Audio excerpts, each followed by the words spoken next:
มักเขาหลายกลับไปกับเขาลดน้องเรื่องหาเขาสองผ่านมาถือว่าฝันไป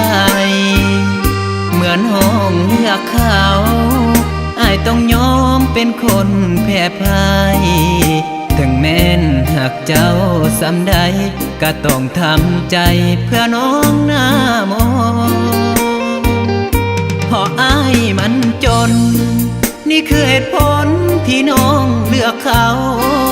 อายเป็นเพียงคนที่หักเจ้าสิเอายังสู้กับคนที่เจ้าหัก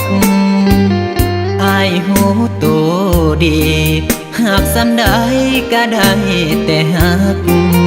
อายบ่อยากให้น้องลำบากวันนี้จึงยอมให้น้องจากลาไปโลดน้องลาไปซักบ่ต้องห่วงอายไปกับแฟนใหม่คนที่เจ้าปรารถนาไปอยู่กับเขาบ่ต้องห่วงอายเด้อลาสิเสดเอาดอกน้ำตาหากว่าห้ามมันบ่ได้ขออวยพรใส่ให้เจ้าสุขดีเด้อลาให้สมดังปรารถนาอย่าเสียน้ำตาคืออายคนนี้ให้เจ้ากับเขาหากันให้นานหลายปี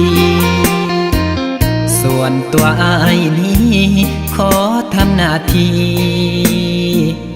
เป็นโสดต่อไป